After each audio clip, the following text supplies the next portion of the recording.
Coming off a big win over Atlanta United 2, Memphis 901 FC looks to begin a key closing stretch of games with a win over Charleston Battery tonight. Home field advantage in the postseason is on the line. USL Championship Soccer is next.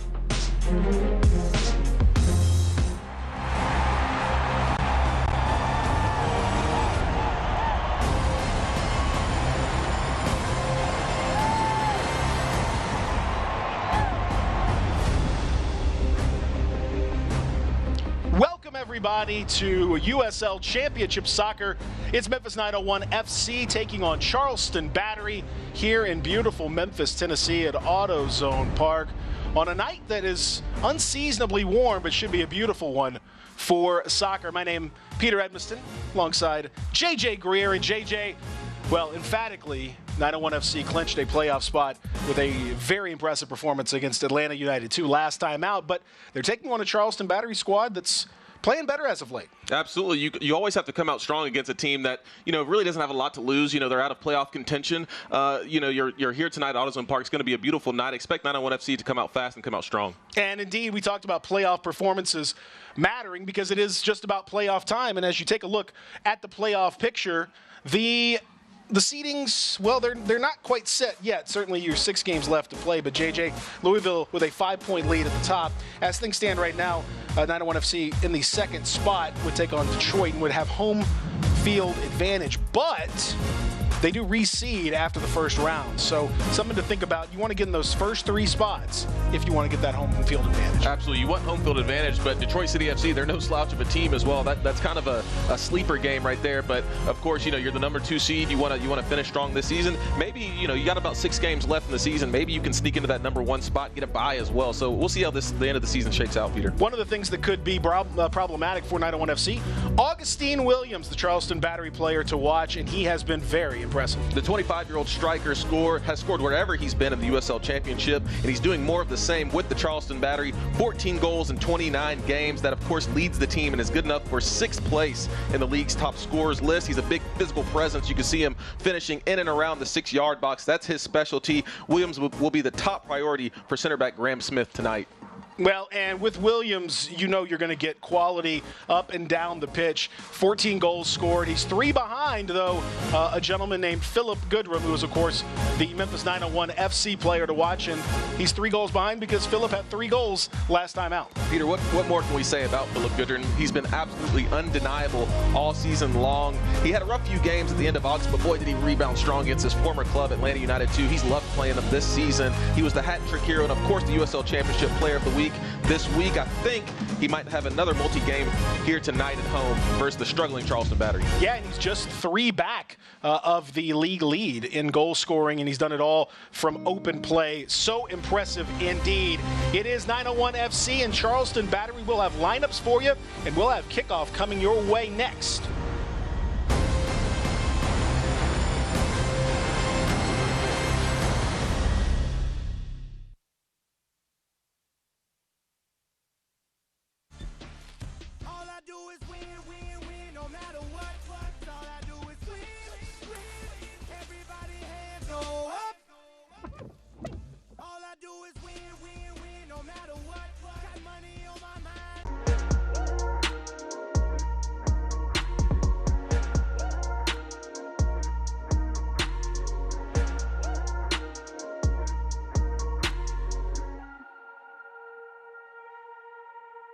Hey, this is Attorney Henry Reeves with the Reeves Law Firm. Have you or a loved one been seriously injured by an 18-wheeler?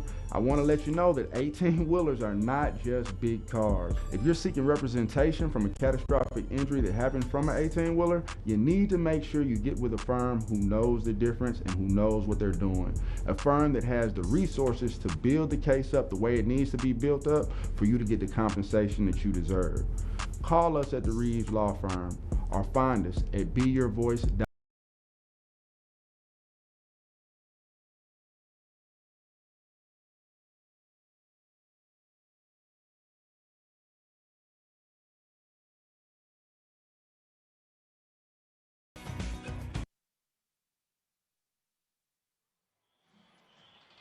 Memphis 901 FC, Charleston Battery in action. Kickoff just moments away. Peter Edmiston, J.J. Greer with you at AutoZone Park. As I mentioned, an unseasonably warm time in Memphis, although cooling off quickly and should be perfect conditions for tonight's matchup. A big one, as we said, for 901 FC from a playoff positioning point of view. And they take on Charleston Battery, who they've not played well throughout the course of the season, but they're unbeaten in their last 3. It's the longest stretch of unbeaten play this year and had 2 impressive victories with this lineup, including Augustine Williams, who you talked about earlier, JJ. And the way that they line up and the way that they've played, I think they're going to present some issues for 901 FC. We'll see how 901 FC lines up as well. Of course, Ben Pierman managing the squad.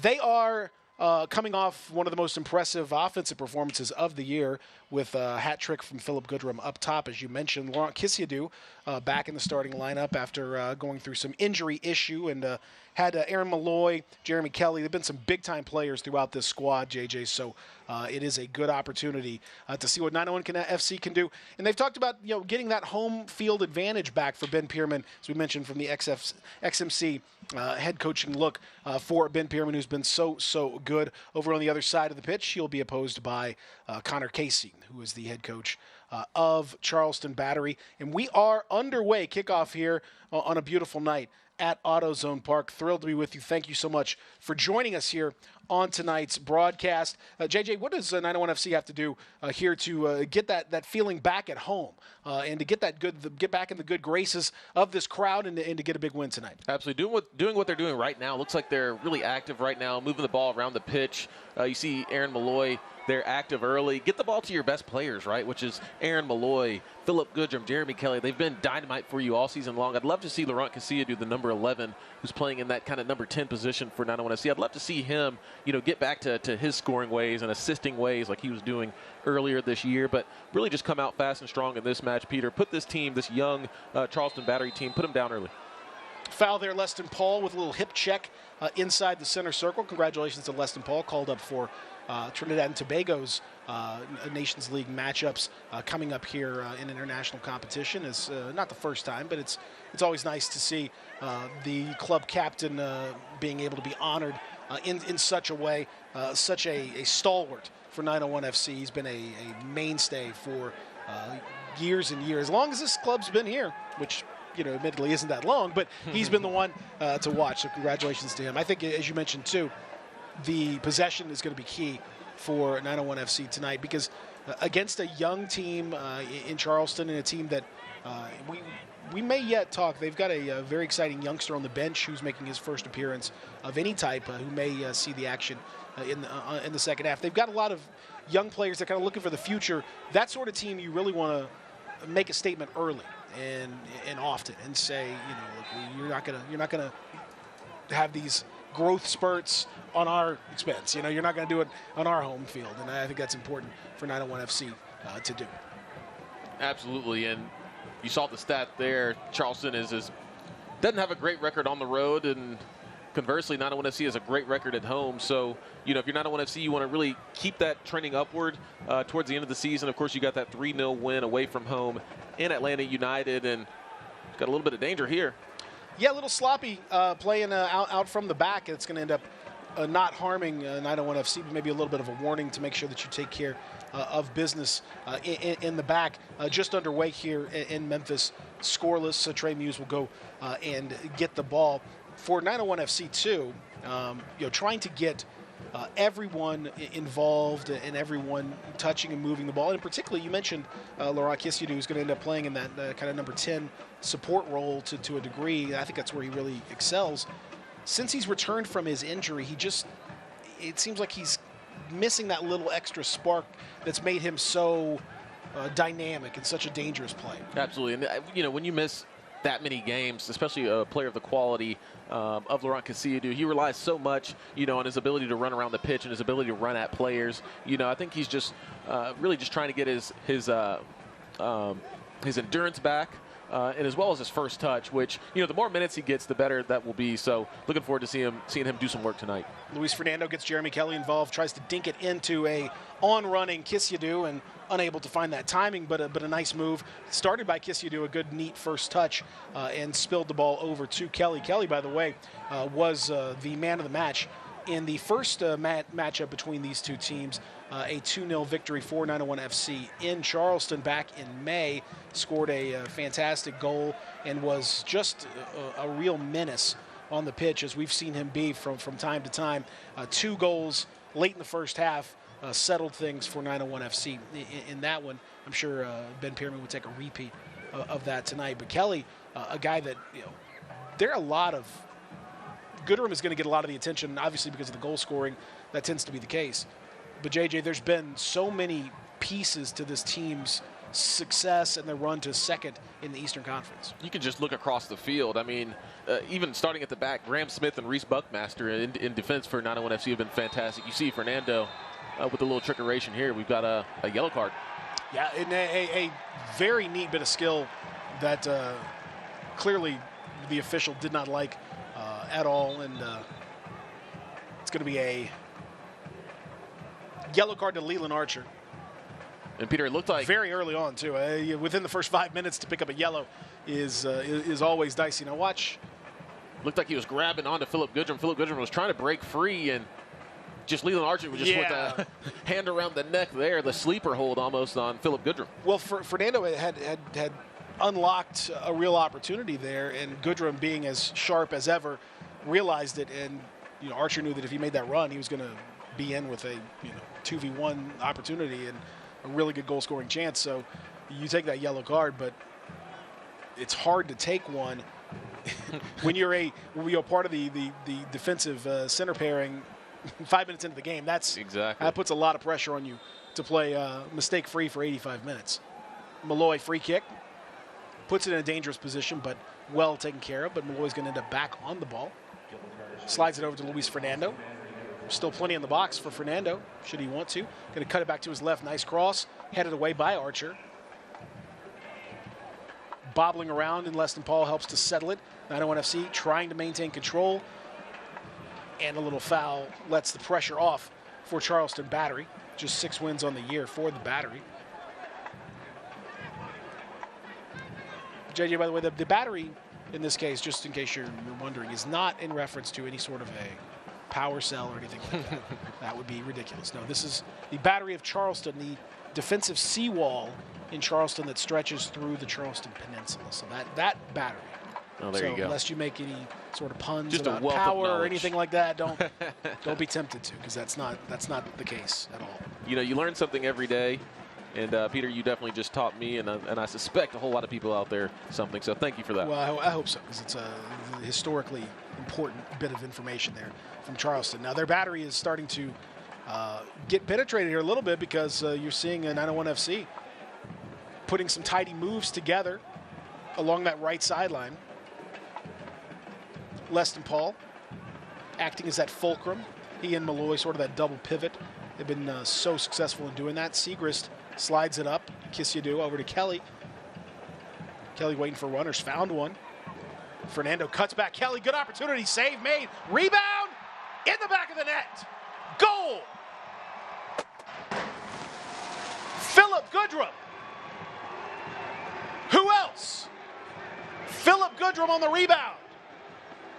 1-0. 901 FC. Nice, easy tap in for Philip Goodrum there. He made it look easy, at least, right on top of the 6-yard box. Got the rebound after the Jeremy Kelly shot. And I believe that'll be Philip Goodrum's 18th, Peter? 18th goal for Philip Goodrum.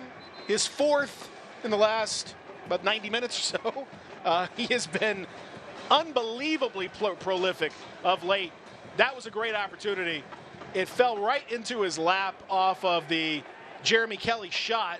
Kelly started the move. Fernando, a very smart cutback. And JJ, you see the keeper just kind of spilled it.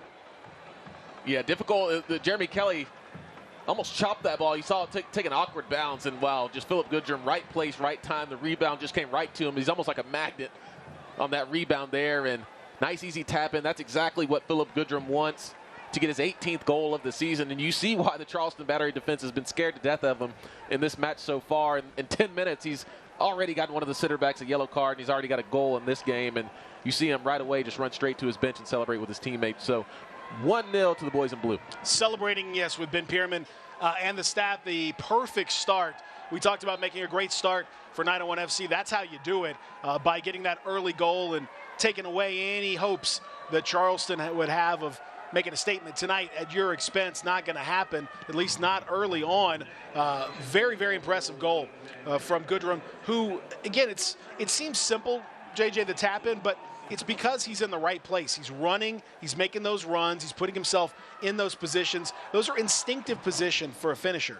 You know, you don't get that goal unless you're in that position. And you're not in that position unless you think like a striker. He does. He's there. And Kelly also, shout out to him for a really good bit of play. Luis Fernando, a terrific cutback that opened things up. So all around a very sharp performance and an early, sharp early start for 901 FC. And Peter, you mentioned it's been that front three of Fernando and Philip Goodrum, Jeremy Kelly. Of course, it was also Laurent Casilladou at the beginning of the year. That front three and really the front four for 901 FC has been so dynamic all season long. And it's good to see that they're really starting to trend back upwards at the end of the season here.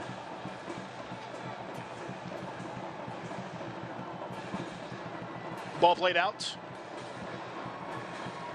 901 FC throw.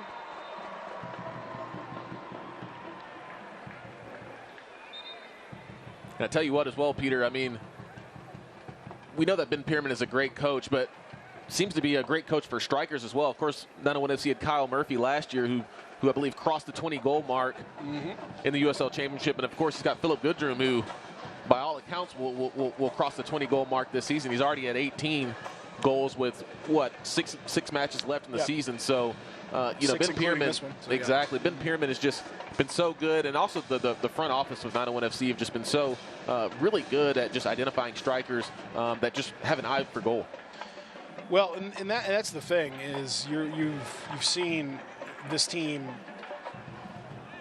They've just become bigger than the sum of their parts. You know, they are working really well together. They seem to have a really good vision for how they want to play. Everyone seems to kind of read each other well. You saw so many nice interchanges in those passing moves, and you know, players who are good become very good in this kind of a system. It works out very well indeed.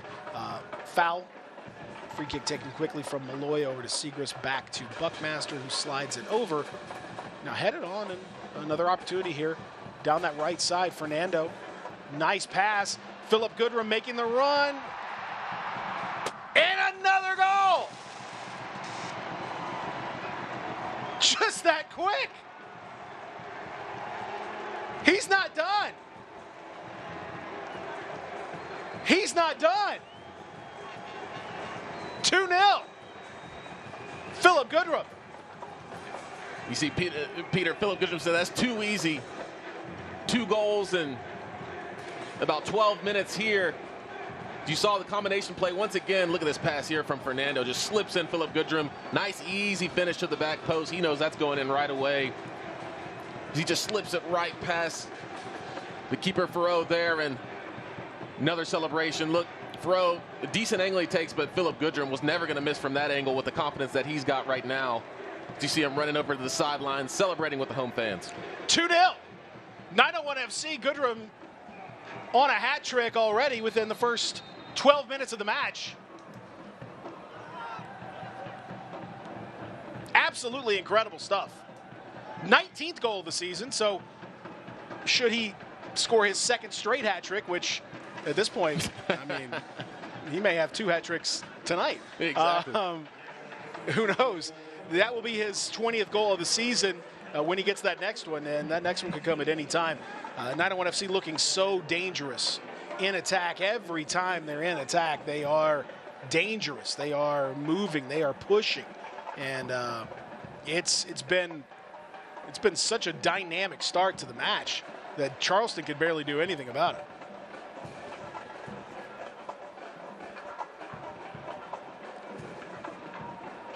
Campbell Clinic injury report. We can't even have time to talk about injuries at this point. What are you talking about? Nobody listed on the Campbell Clinic injury report for 901 FC, which is unusual, but certainly good news. Joe Schmidt, Joe Kuzminski, Benji Etienne, and Brett St. Martin for Charleston Battery. They will be unable to play tonight. And Charleston could use all the help they could get at this point with the way things are going. Segrist plays it up, and once again, 901 FC in a threatening position. Ball chipped in from Kelly, handled by Thoreau, the keeper, but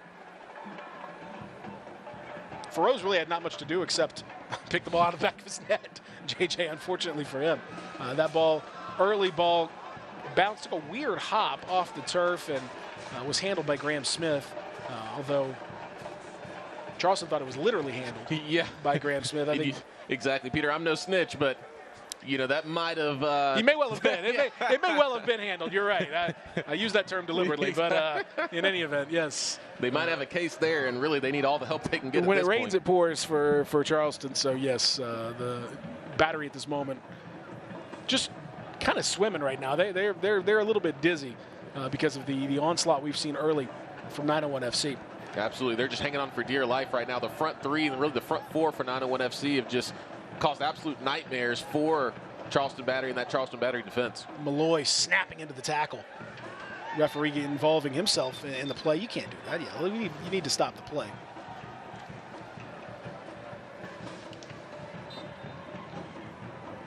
Tonight's official, Jervis Adegana. Gotta get out of the way, Mr. Adegana. Hard to, you got to catch your breath watching. I mean, these fans, a nice crowd in attendance tonight, and they are being entertained by a very impressive start for 901 FC. And the key for 901 FC now, Peter, is just really to keep the foot on the gas. You know, keep finding Philip Goodrum. He's hungry tonight. You see how hard and how sharp of runs that he's making in and around the 18-yard box. Keep trying to find him. You know what they say in soccer, for whatever reason, a 2-0 lead is one of the most dangerous leads in soccer. I always hated that saying, you know, if you got a 2-0 lead, you should win the game, you know, whether it's early in the middle game or of course, late in the game. So let's hope that 901 FC can really keep their foot on the gas and continue to score. Yeah, I think, you know, that is the only thing, JJ, because I think as a coach, Ben Pierman and coaches in general, you know, the old saying, every silver lining has a cloud. You know, you're always looking for the what can you improve, what could go wrong, what's the issue, what could happen.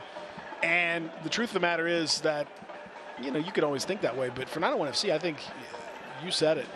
Continue to push forward and turn a 2-goal lead into a 3-goal lead, into a 4-goal lead, into a 5-goal lead. See if you can set a record tonight. You know, see what happens. If everybody's in the mood and you're feeling good.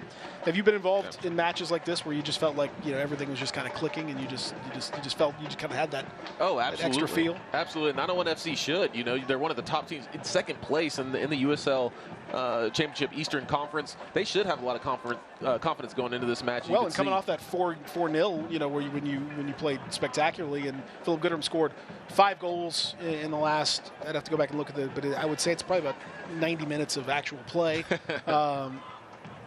Anything's possible at this point. Malloy gets shouldered down. That's certainly a foul. That's a frustration foul. You could see that very clearly coming in. Seixeiro is going to pick up a yellow card because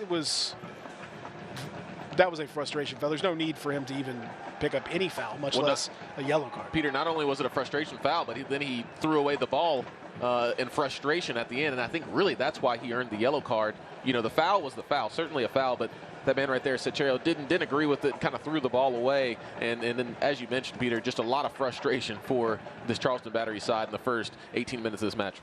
Yeah, Seixeiro amongst one of the more frustrated figures out there, but you know, you have to keep it under control and professional when you're out there playing. It'll be a free kick for Malloy. Malloy, one of the most dangerous set-piece warriors in the league.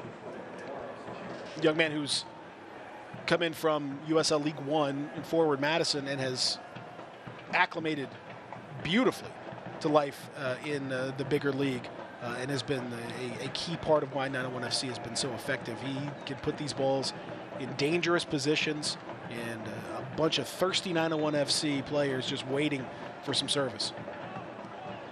Malloy bends it in, headed away very well. You can see now maintaining control. Luis Fernando has been maybe a little underappreciated at times, but he's had a terrific second half of the year. It's just gotten better and better over the course of the season, and he's a very dangerous player. And you saw the assists that he's had already in this match. Another little slide rule pass looking for Philip Goodrum, that same sequence that set up goal number 2. That time, a little off the target, but you can see what's going on. Oh, yeah, you can just see how well connected those two are. Whenever Fernando gets the ball, especially on his left foot as he cuts inside, Philip Goodrum is always making those diagonal runs. And, Peter, I have the feeling that we're going to see that a time or two tonight. Well, that's the thing. And now look at Reese Buckmaster. Very impressive tackle there, smooth as you like. Charleston looking to just get any kind of a toehold into this match at all. Right now they are scrambling. It's been a tough night at the office for the Battery. Yes, they've run into an absolute buzzsaw tonight. I don't think we've called Augustine Williams' name at all, really, much less any of the attacking players for Charleston, although we have an opportunity here. Floated in, and a good chance that goes wide, and Trey Muse having a word with his defense because everybody kind of fell asleep on that restart. It was almost as if they weren't expecting the referee to restart the match. I think that's what Leston Paul is trying to talk to the official about. No one seemed to know what was going on, and the ball was floated in over the top, and didn't take long. Looked like it was Harmon over there who was able to grab it and get a very good look on goal without any kind of not much opposition at all. Really a strange sequence of events. As you said, Peter, the ball was kind of floated into the 18-yard box. What a touch that was from Flanagan just to be able to settle that ball down. Of course, he kind of pulled that shot, but 901 FC kind of caught unaware on that play. 20 minutes into this match, 2-0 the score. 901 FC in control, 2 goals from Philip Goodrum. Keep your eyes on this one because who knows how many goals. Well, I don't want to jinx it. That's the old commentator's jinx. I won't say anything, but just know that Philip Goodrum is on the prowl tonight. He's been red hot. You know, and you mentioned it in the open, JJ. I didn't think that after Kyle Murphy last year, the odds of seeing 2 different 20-goal scorers coming through are very, very slim. And yet that goes to show the kind of teaching that's being done here. Ben Pierman, I think, is going to get a reputation, if he hasn't gotten it already, for being a bit of a striker whisperer, somebody that can get the most out of that center forward. Oh, I can almost guarantee you that he has. You know, Ben Pierman's no longer a secret in this league. That's for leagues probably all around the world. And you know, we're fortunate enough just to have him right here in Memphis, Tennessee, coaching, leading 901 FC. And as you said, it's just a testament to the coach and the system in general, you know, what the players that 901 FC have, and as well as the system of play they have. Ball over the top. Charleston flailing around a bit and just unable to get much of anything going in that final third. They do need a little composure, JJ. Yeah, not much going for the Battery at anywhere in the field. No, I mean, everything, right now, Peter. Everything is a struggle for them right now, and you can see, you know, they've already picked up 2 yellow cards very early on. Now this is a nice bit of play, first time that we've seen that, and tries to turn the Jets on to get around Reese Buckmaster. Not going to happen. Kisidu able to scramble to get it together and spray it out to Fernando, who beats his man to the ball, but it was Avion Flanagan who went shoulder to shoulder with him over there for Charleston. Poor ball, bad giveaway right where you don't want to do it to Goodrum, and Goodrum starts the sequence, and now look at him run. Kelly chooses to cut back. He's got plenty of space if he can find it out there to Fernando. Malloy plays it out wide. Cutting back over, Malloy to Leston Paul. Steam has gone out of this move a little bit. 901 FC may have to regroup a bit, but Buckmaster over to Segrist. Really smart ball movement, Peter, from 901 FC. Not trying to force something that isn't there. Yes, they could have tried to force a shot on goal, but as you can see now, Laurent Kisidu started to dance on the ball. 901 FC really working the ball around. A lot of players getting a lot of touches. Well, this is where you make them suffer a little bit. You go side to side, make players move, cover a bunch of ground, just keep guys moving. And once again, boy, look at the space for Jeremy Kelly. Apparently a little too much space as the offside flag does indeed go up. Unfortunate timing there, because that looked like a move that you had probably 20 or 30 passes strung together there. playing at a very high level. Kelly didn't like it. And our official, Jervis Atagana, he's got his work cut out for him tonight. He does. It's a long spiel that Jervis Atagana has given Jeremy Kelly. You know, if it was just me, I would do a little less talking. I would just probably give him a card. Not to well, I mean, not to go against Jeremy Kelly. I'm sort of the opinion. I'm sort of the opinion that you talk to, basically the captains and that's it. And you leave everybody else kind of out of it. That was a Judge Judy-esque explanation of what was going on out there from Jervis Atagana. But he's keeping the game, keeping a lid on this game, not allowing players to. Is he? I don't know. I think the jury's still out on that. Kelly takes that floated ball, trying to get by his man. Does left foot. Good save from Farrow. Little snapshot from Jeremy Kelly with that left foot. I think we're going to be seeing a lot of that, Peter. More of that. A lot of Jeremy Kelly 1v1 opportunities, which is not good news for the Charleston Battery. No, he's got very fast feet. Can use either foot. Battery just are being outworked and outmatched in every phase of the game right now. The effort level, the intensity, the passing, the skill, you name it. 901 FC has been top of the heap in every capacity so far. And really objectively, Peter, 901 FC is the better team, so it's not a surprise to see him dominate. Maybe it was a surprise to see 2 goals in such quick succession at the first 12 minutes of this match, but 901 FC certainly are a really tough team. They're just a top team in the entire league, so the Charleston Battery really up against it away from home. Harmon holding on to the ball, carrying it up. Extended run of possession for Charleston, chipping it in. That would have been a heck of a pass. Cutting through 2 sets of defensive lines, but couldn't quite make it through. Ball played out wide. Here's Harmon. Segrist, excuse me. Terrific job poking the foot in on Harmon, making sure nothing happened. Another impressive thing, Peter, it's just so great seeing 901 FC. Yes, they've had injuries, but guys have been able to come in and play different positions and really just fill in, and the level has not dropped at all.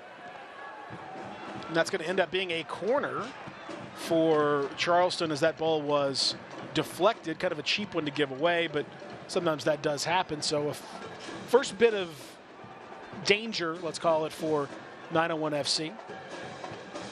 Got to be aware.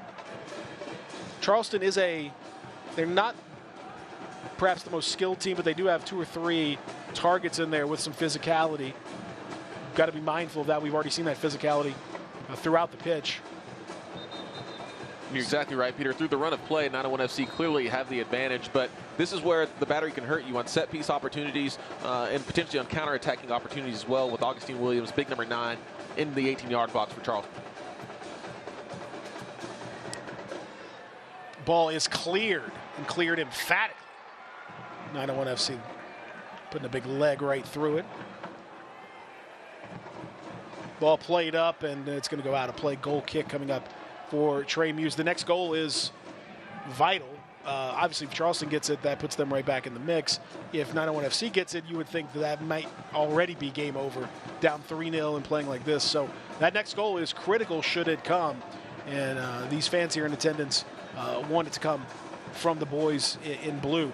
As I said, it's turned into a really nice evening, a little bit on the warm side. And I know here in Memphis, expecting even more warmth coming up in the next week or so. Just can't get this summer out of our system. But for now, at least, really nice night to watch some soccer. Augustine Williams trying a little something from 25 yards away, and with an incredibly tight angle off the volley. I think Pelé would have struggled with that one. It was ambitious to say the least, but when you probably touched the ball maybe 2 times within the first 28 minutes of this match, you really can't blame the guy. He's on 14 goals this season, so who's to say he can't do it? But that would have been very ambitious to beat Trey Muse from that far out and from that angle. Would have been a goal of the century contender if that were the case. But you're seeing slowly Charleston starting to creep back into the game. Possession has edged a little closer to Charleston in this last sequence. Last 5 minutes or so has been the best stretch of the game for Charleston. Malloy will be whistled for a foul. Referee out of Ghana says got a foot in there illegally. Ball chipped in quickly. Nice clearance. But back to Charleston.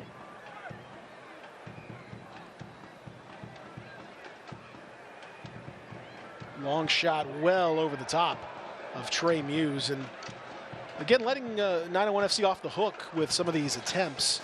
You know, JJ, they were putting a decent little passing sequence together there. They really were, but, you know, as we said before with the Augustine Williams opportunity, this one was from A.J. Patterson. You know, you're a good 30 yards from the goal at a difficult angle. Trey Muse can see that the whole entire way. You know, 901 FC will be okay if those are the opportunities that Charleston chooses to take. Did you say Charleston Chew? Was that did you do that on purpose? Charleston Chews? Is that? I did not. Okay, I did not. Well, I think you should have. I think you should own that. I'll own it. As a father of 4, I think you should own that. Dad jokes should be your thing. Now, Philip Goodrum onside. 1-on-3, waiting for some help. Now links it up. What a dummy. Laurent Kisiadou waits, puts it back in the back of the net. Goal number 3. 901 FC.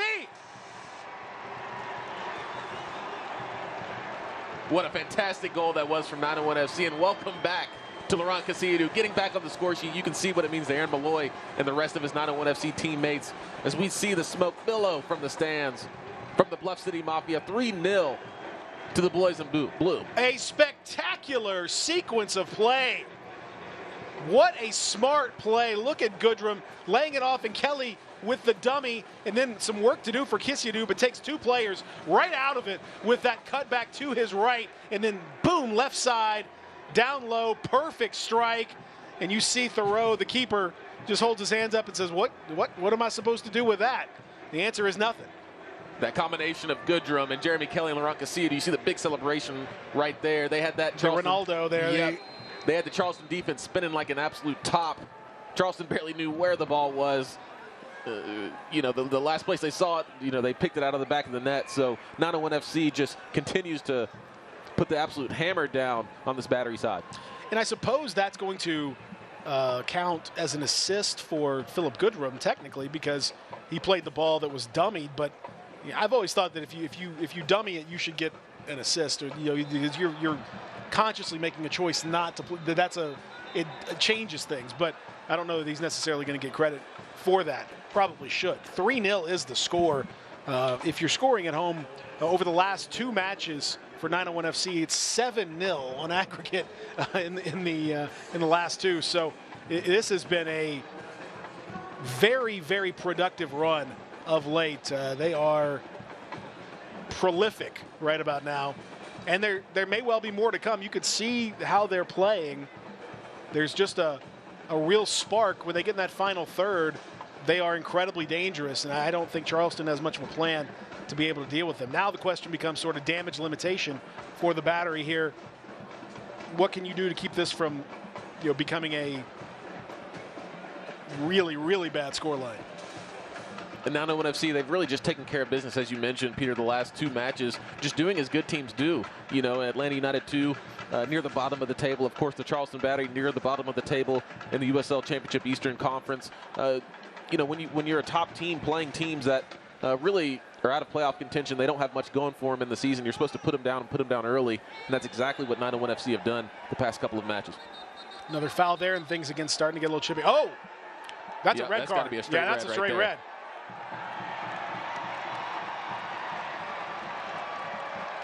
Well, that was really, really dumb. Not smart there from Harmon. From DZ Harmon. Right in front of the 4th official. A left hook he threw right into the face. Yep. I mean, that was simple. It was going to be tough enough as it was.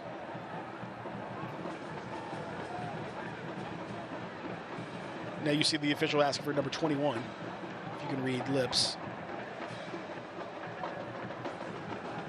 Yeah, there might have been a couple of smaller altercations around that left hook, as you said. 21 Peter, was Harmon. Enoch Kwakwa, the 5'5" midfielder who kind of came through and initially sort of knocked him down. And then there was that head-to-head with Harmon, who then threw what appeared to be a straight left hook. And I'm not sure what Harmon is arguing about. This is the most obvious red card. He should already be off the field in history, and I can't believe they're letting him do this. Yeah, he should already be off the field. Kissidou getting a yellow card for He's supposed to be gone by now. Yeah, the team will get fined if you're not careful. You got to maintain control of your players here. And now the issue for this match and for 901 FC just becomes to try to settle this game and not allow it to get too out of control. At the sequence here, Kissidou comes up as a problem. And there you see it. The clear as day, right in front of 2 referees nonetheless. Harmon just not thinking at all. That's the most. It comes in with a little left. Ridiculous. I mean, that's a ridiculous decision. And you talk about frustration. I mean, that's frustration times 1,000, and it's too much. And he's going to be escorted, and you see Harmon now making his way off the field. Yeah, just a really selfish act from Harmon there. This is about as bad a night as it's going to get for Charleston. I can't imagine that their coaching staff, Connor Cody's like, what could happen next? I mean, this is, or Connor Casey, excuse me. What could happen next? This is. Well, I'm no future teller, Peter, but whatever happens next, I'm just going to guess it's not going to be good for Charleston Battery. I think, without saying this one's over, I mean, this one's pretty much over. This one, if it isn't, then Ben Pierman is going to have major problems if you manage to lose a 3-goal lead at home down a man. Yeah, he's not gonna like that at all. I don't think that's going to be an issue. The bigger issue is going to be, what does 901 FC do from here? Do they use this time to take the foot off the gas and save a little bit of energy? Now, the good news for them is that the games, there's been a break. There's a 9-day break between Atlanta United 2 and this one, so that's a pretty lengthy break over the course of a season. So they should be pretty fresh. The injury report pretty light. No injuries there. Still have some guys like Niall Logue who are working their way back from some things, but it's certainly an injury report that looks a lot better than it did a month ago. Of course, and the answer, Peter, is you never take your foot off the gas. Maybe you just put in new players, right? Expect Ben Pierman to use all 5 of those substitutions, get some new guys into this match, maybe even at halftime, depending on if there might be another goal. I wouldn't be surprised if Philip Goodrum or Jeremy Kelly, maybe Kissidou pop up with another goal in this first half. Maybe even start making substitutions at halftime, get some newer guys in here, maybe get some of your stars out of this match to avoid getting any silly yellow cards or injury.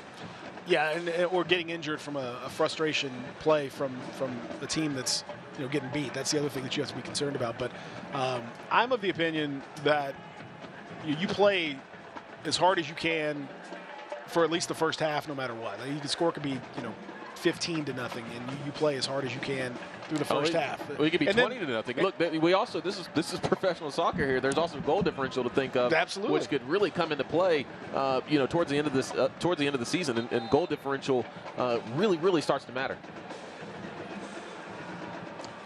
So we'll see what 901 FC does.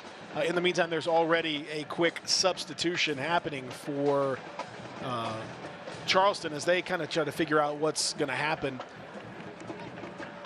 Robbie Crawford heading out, and Aiden Apodaca coming into play, just trying to find something that will work. In the meantime, Select is celebrating its 75th anniversary, and it's proud to be the official match ball supplier of the USL Championship. Choose what you play with at www.selectsportamerica.com.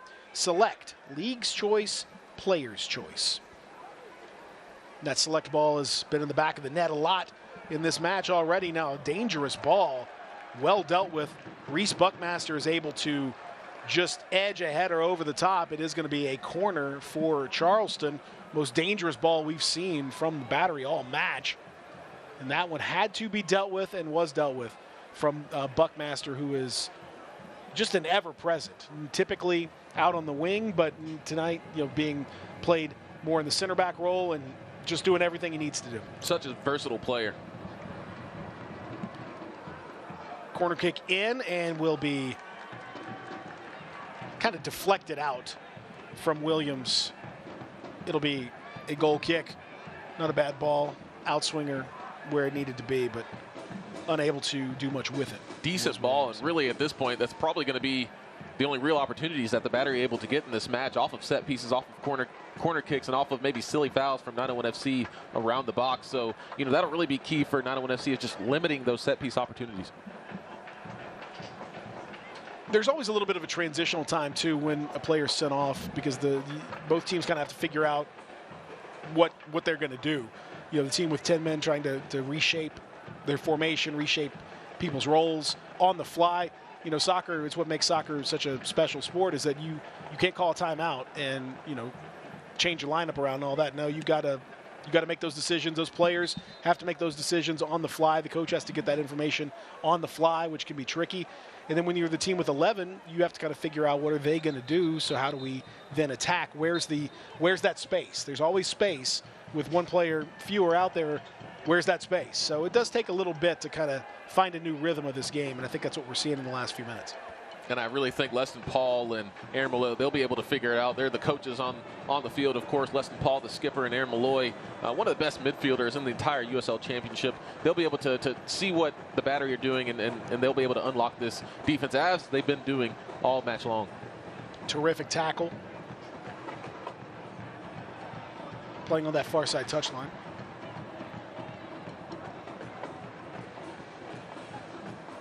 Going to be a throw.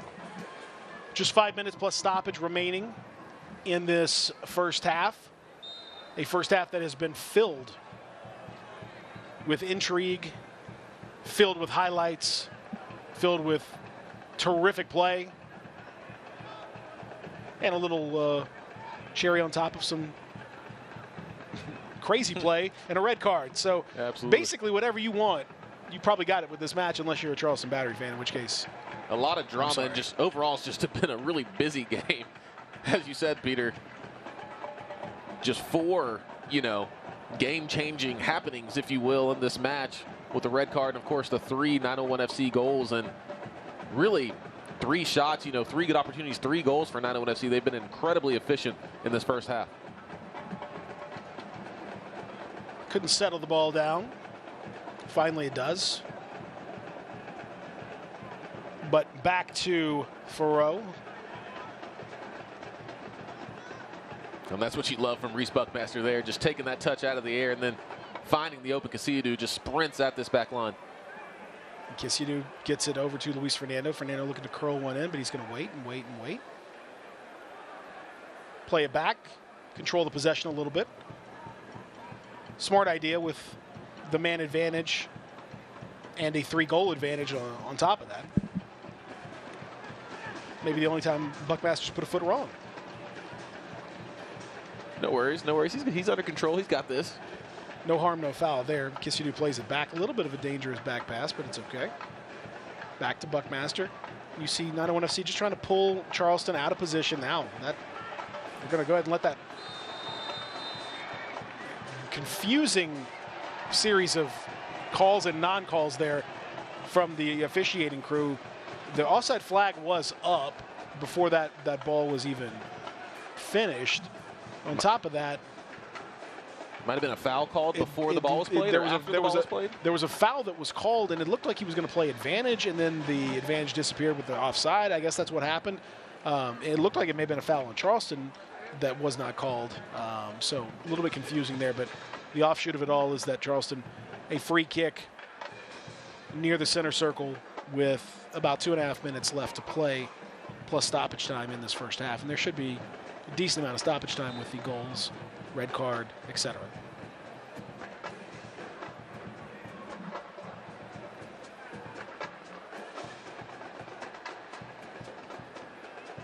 Good cross, good opportunity from Augustine Williams. And not for the first time, he doesn't make good contact with the ball. He's glanced it with his head, and now he glanced it with his right foot. That was a terrific cross that was fizzed in there in a dangerous position. Flanagan put it right on a plate for Williams, and you would have expected a 14-goal striker to finish that one. Really, Flanagan has been the lone bright spot in this match so far for Charleston. He's been really busy, really active on the left-hand side of the pitch, whipping in really good left-footed balls. And as you mentioned, Augustine Williams uncharacteristically just missing really golden opportunities, full chances inside the 6-yard box. You know, it's just been a really tough match for him in this entire Charleston Battery squad. He was in terrific position. Made a good run, great ball. Probably should be 3-1. It's not. You can't put this thing in the books yet. And 901 FC's got to remember that because Charleston has carried a little bit more of a threat in the second part of this first half than they did in the first, but still down a man, down 3 goals. Can't completely fall asleep though. And that's perhaps a lesson learned late in this half.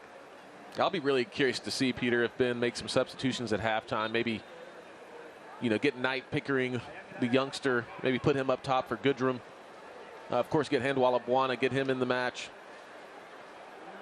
Once again, another good ball from Flanagan. But, yeah, I'll be really curious to see, what Ben Pierman decides to do at half and how he manages this match moving forward.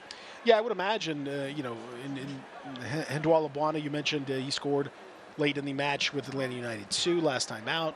He's a bright young star. Knight Pickering. I mean, again, there are some youngsters who may get a chance to get a run out, but I still feel like at 3-0, you probably don't quite feel ultra comfortable about this situation. I think you'd like to put one or two more before you'd feel great about it. There will be 3 minutes of Miller Lite stoppage time. That's 3 minutes of Miller Lite stoppage time to be added. We mentioned with the 3 goals and the red card, they're a little bit more than normal in a first half. Leston Paul, got to be careful. He's picked up a couple fouls in short succession.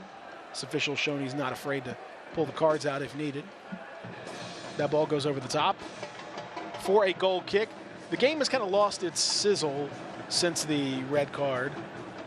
Just understandably so, but it's kind of lost that rhythm of the match a little bit as both teams are kind of limping towards the finish here. Yeah, you can see 901 FC just, I think they're more than okay with just getting out of this half, 3-0 up, and I think Charleston Battery are honestly more than okay with just getting out of Memphis at this point.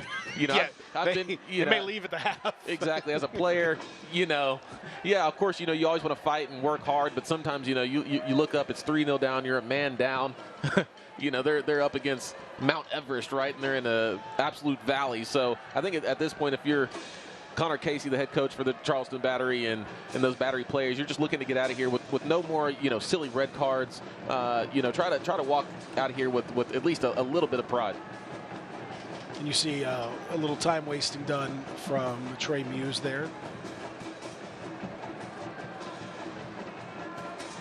901 FC, I think, at this stage, as you mentioned, is be very thrilled with this half for the most part. I'm sure that all coaches find their way to have some issues here and there, but by and large, it's been a terrific performance all the way around. Now, Flanagan, as you mentioned, the danger man trying to get to that byline has done it a lot. Good cross in, a little too high, but coming in from the backside and just flying it over was the substitute, Aiden Apodaca. Just a poor finishing product, but that man right there, Flanagan, is just once again been the lone bright spot for the Charleston Battery. He's been doing a great job of just getting up and down the line. He's, of course, coming from his left back position as well, but he's probably been the Battery's best attacking player as well. Every time he's on the ball, he looks dangerous. Every time he's on the ball, he looks like he knows what he's doing. And yeah, he's been the one guy that you really do have to kind of keep an eye on if you're Ben Pierman, because they've struggled to figure out how to keep him from getting to that, getting down to that touch line and then or getting to the end line and crossing that ball back in. He's been doing that time and time again on that left foot, and they've had trouble figuring that out.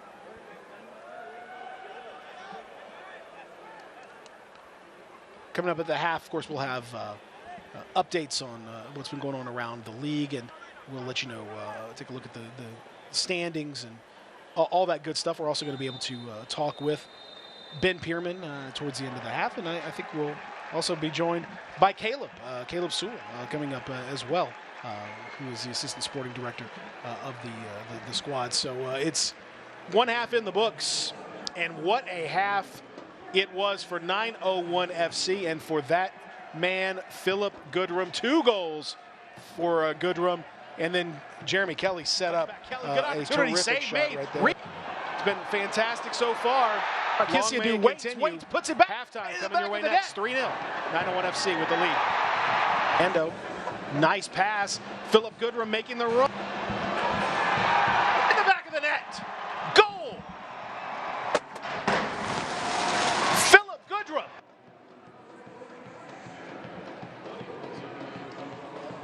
Started day and night, and then they garnish my paycheck. That's when I call Hertzlaw. They stop the garnishment and the phone call. If you're having trouble with your bills, you need to call Hertzlaw firm. Let us help you get out. Hearst Law Firm, 725-1000. I walked into Chick-fil-A completely outnumbered. My husband was away at military leadership training, and the kids were doing this. Miss Carol brought me water, something to eat, and then before I knew it, she was tying Margot's shoes up and carrying her out to the car. It always makes me feel good if I help somebody. I went in the next day because I just wanted to make sure she knew how much I appreciated her help. I'm just so glad there was somebody there when she really needed it. That's gonna go on my refrigerator. A drunk driver hit us head on, not knowing what we was going up against, a multi-billion-dollar company. We needed somebody to be our voice. I am so glad that one of my family members told me to call the Reeves Law Firm. It was hard to walk away from the insurance company offer, but I trusted that the Reeves Law Firm could get me more. The jury awarded us $1.8 million. Call us.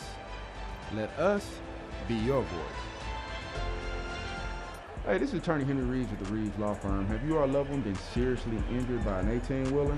I want to let you know that 18-wheelers are not just big cars. If you're seeking representation from a catastrophic injury that happened from an 18-wheeler, you need to make sure you get with a firm who knows the difference and who knows what they're doing. A firm that has the resources to build the case up the way it needs to be built up for you to get the compensation that you deserve. Call us at the Reeves Law Firm or find us at beyourvoice.com.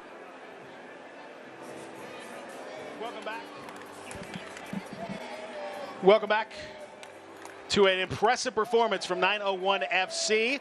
3-0. The boys in blue leading Charleston after a terrific first half. Peter Evanston, J.J. Greer with you. And a pleasure to be joined by the assistant sporting director of Memphis 901 FC, Caleb Sewell, who is pitch side. Caleb, good evening, and what a terrific performance so far. And it kind of embodies what's happened with this club this year. A lot of players really coming together, finding some synergy on and off the pitch. What do you attribute this terrific run to? Yeah, I think hard work. If you speak to the guys, they all talk about the group, the hard work. Kind of sounds cliche, but it's the truth. Like, I think we've given guys opportunities here to show what they can do. They appreciate the opportunities, and now it's showing on the field, which is great to see.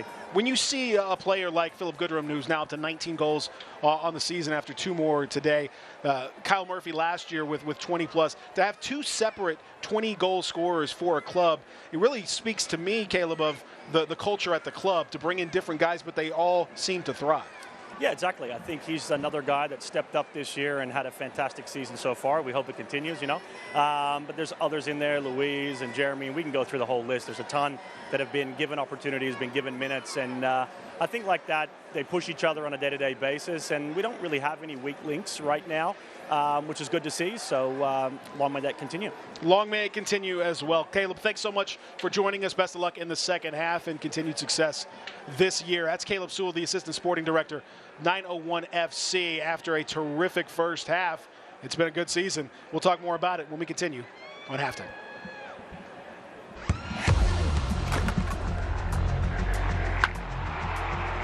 We all have goals. But let's be honest, most of us aren't going to be professional athletes. But if your goal is to finish your degree, we can help. Come to a university that puts your goals first. Bellevue University, your partner in finishing goals.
take down their rival. The legend has done it again here in Sacramento.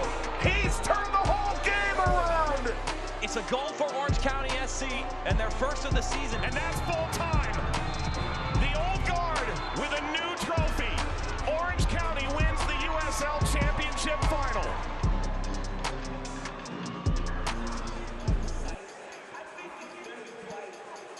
Halftime here at AutoZone Park. You see the score. It's a good one for 901 FC. 3-0, and it does not flatter 901 FC at all. They have been the dominant side for the first 45 minutes. And Charleston a man down on top of that. So going to be a tough night for the Battery. Let's take a look around what's happening at the USL Championship. As we mentioned, 901 FC clinching a playoff spot with the win over Atlanta United 2 last week. And now looking to secure the first home playoff match in club history. So far, so good on that score. Finishing top 4 in the East would clinch that. And right now they're in second position. Philip Goodrum, well, scored his first hat trick, and he may be on the way to his second hat trick tonight. But he scored that last week, of course, against former club Atlanta United 2. He's currently second in the Golden Boot race. But again, that may change as well because Milan Ilovsky is at 20 and Goodrum is at 19. So one more goal, and we got ourselves a tie. 2 more goals, he's going to be on tie. Who would have thought that a couple of weeks ago? For 901, this is a big one. Huge, huge match with Louisville. Louisville 5 points ahead right now in the East, but the opportunity stands for 901 FC to go up, and should they get 3 points, all of a sudden, top spot isn't out of the question in the USL's Eastern Conference. Meanwhile, around the league this weekend, all this action coming your way tomorrow in a busy, busy day. Atlanta United 2 hosting the Miami FC. Be interesting to see what happens with Detroit and Tampa Bay, JJ. 2 teams, and particularly Tampa Bay, who've had some struggles. Tampa Bay lost to this Charleston team just last week, so they've not necessarily been themselves. Louisville City takes on Loudoun United, Rio Grande Valley, and Colorado Springs. San Antonio, New Mexico, and then Monterey Bay and Indy 11. It is halftime here at AutoZone Park. And I'll tell you, JJ, with these standings looking like this, you can see already 901 FC. Don't put those 3 points on the board just yet, but you think about if they're there, and then Louisville City next week, depending on what happens with Louisville in their matchup tomorrow night. Well, things could be very interesting indeed in that matchup next week.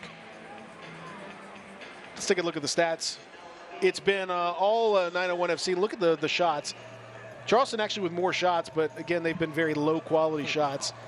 All 5 shots on target for 901 FC. Absolutely. I mean, you can see there, Charleston, more possession and more shots, but that could not be further from the truth of what the story is telling in the scoreline. 3-0 to the boys in blue here at AutoZone Park. 901 FC have just been incredibly efficient and ruthless in their finishing, with Philip Goodrum, Jeremy Kelly, and Laurent Cassiadou up top leading the charge for 901 FC. Don't forget Fernando in there as well, just connecting with Philip Goodrum as he's done all season long.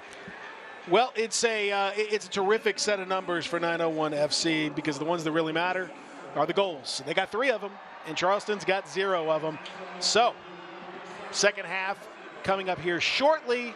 We'll hear from Ben Pierman, too. All that is next. Stay with us. Son was involved in a horrific head-on collision.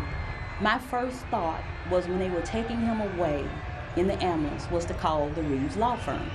The level of concern that they showed for me and my child, I knew that I would always go with the Reeves Law Firm. They actually gave me the maximum. He was able to go out and purchase a new car. Call us. Let us be your voice. My crypto's down. No coiner. Trust. This'll move. Do their fragging seat. Rose, hit me. I got my ult.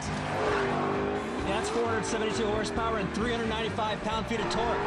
But what's up with this team sheet? Inverted fullback and a false 9? The limited slip diff lets you hammer the throttle.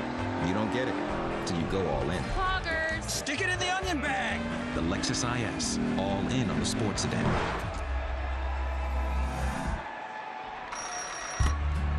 Life is full of ifs. If you see the potential in every day, If you push for that promotion. Or if you say, I do. If you can cash flow like a pro, safeguard against surprises, and supercharge your savings, the if in life becomes less iffy. Regions Life Banking makes it possible. If you're interested. Let's talk about the if in life. Regions Bank embrace the if in life. I'm John Morgan of Morgan & Morgan. As millions flock to the metaverse, many are experiencing unnecessary pain and suffering, terrible car crashes, frightening trip and falls, and on-the-job injuries. Our army of over 800 attorneys and 4,000 support staff have recovered billions for clients just like you. Injured? Just dial #law. That's all. Morgan & Morgan, America, and now the universe's largest injury law firm. 3-0 at the half. 901 FC leading Charleston here at AutoZone Park. Head coach of 901 FC, Ben Pierman, joining us now, pitch side. Ben, that's just about how you would draw it up, right? 3-0 at the half with some fantastic goals? Yeah, especially early on. I thought the first 33 minutes till the sending off, we were on top of them, selfless. First to win the loose balls, pressed well, gained the territory, some really selfless movements.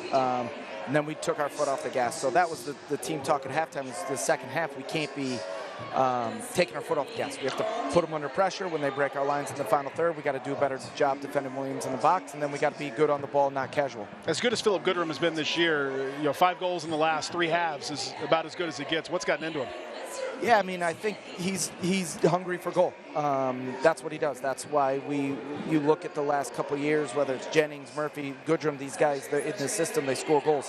He's an animal, and I love it. We want him to push for another one. We want to push for another one. But it starts with the holistic approach. We got to defend well to start.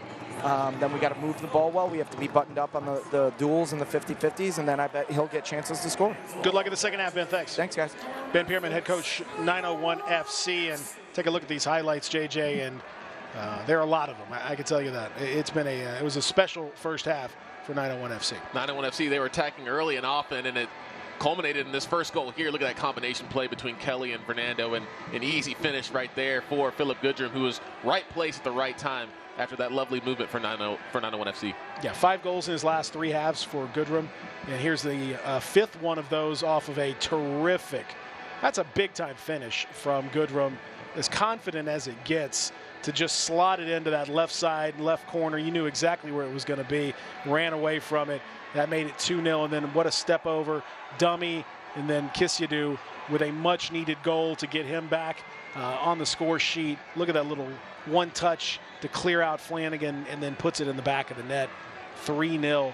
At that point, not sure that's necessarily game over, but if it wasn't then, maybe this would do it. A crazy decision right there from DZ Harmon, who gets a straight red card, obviously, for a hand directly to the face of the opposition. JJ, you cannot do that. That is illegal. To put it lightly, a hand to the face, you had a full open palm slap to the ear of Laurent Kisyadu, who took it like a champ. Let's be honest. He did. So he's got a goal and he's got a punch to the face on his record in the first half of this game. I wonder what's going to happen in the second half. I think you can look at the face. You can look at the face of Augustine Williams. I think it tells you everything you need to know. He looked almost put out that he's got to be back out there for half number 2. But we are just about to get this thing underway with half number 2. By the way, as we do that, I'll tell you that the reigning title holders visit in-state rivals as the USL and ESPN2 continues. Orange County SC looks for a late-season surge against Sacramento Republic FC Sunday at 5 p.m. Eastern on ESPN2. We are back underway. Charleston playing a man down thanks to that wild slap from DZ Harmon. So 901 FC. But you heard Ben Pierman in what I think is classic coach's fashion. 3-0 game, you're a man up, and he was annoyed that they took the foot off the gas, in his opinion, and that was where the team talk was to get these guys to play a little bit more, I would say a little more connected in that last 12 minutes or so. They just didn't quite have it. Exactly. The first 33 minutes he loved, right? But those last 12 minutes, you know, it could have been a little bit better. And I think he was right. I think it's a fair criticism. 901 FC certainly took their foot off the gas a little bit. But, you know, it's hard to blame the players after, you know, such an emotional happening that happened after that Harmon red card. Free kick opportunity early in the second half. Floated in, not too dangerously, and dealt with for 901 FC. Now Charleston trying to reload and get back into it. Flanagan plays a little disguised ball and very good and quick ball and dangerous opportunity for Augustine Williams, who put it wide. He was offside in any event, but that was another example, and I'm sure Ben Pierman is taking some notes. Great ball from Flanagan. He disguised that little ball, went to the far right side, opened up a crossing opportunity. And you see right here, just a bit offside. Williams was offside, not by much, but he was. But again, third time tonight, Williams, who is a reliable striker, has made poor contact with the ball.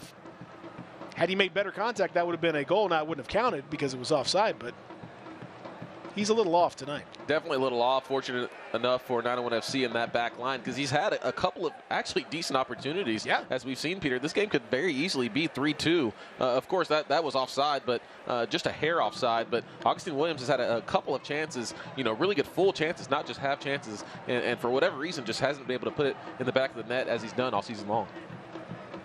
901 FC showing a little more initiative, getting into a dangerous area. Here's Goodrum.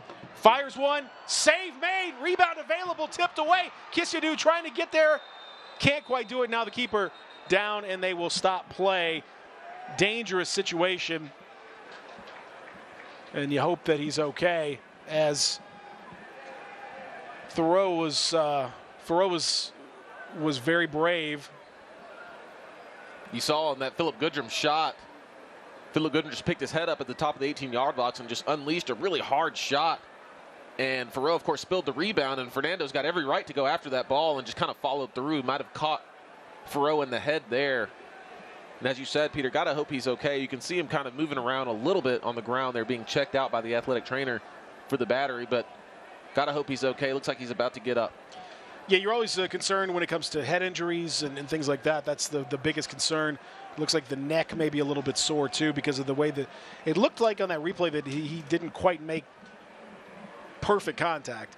Looked like it was more of a glancing blow, which is good, because had it been a big-time shot, yeah, you see he catches him on that shoulder and kind of the side of the head a little bit. I'm sure that hurts a lot. Oh, that doesn't feel good. But it could have been a lot worse had he fallen through right into the nose or something like that. So exactly. I don't think Thoreau would be in this match if Fernando would have caught him square in the head. But you know, you got to feel for Thoreau, man. You know, 3-0 down, down a man as well. You know, he's going to have some emotional pain and some physical pain after this game. But looks like he's up now. You know, no blood, checking all of his senses. Looks like he's okay. Yeah, he looks okay. So glad to see that the game is restarted. Fans, some of the fans don't like the fact that it was restarted like that, but that's just the way it goes when it comes to head injuries and goalie injuries. They're always going to put player safety first.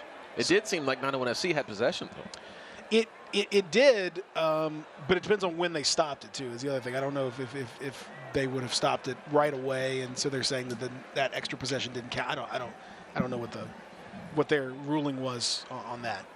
It did look like Kissiadou was in a decent position to do something. Absolutely.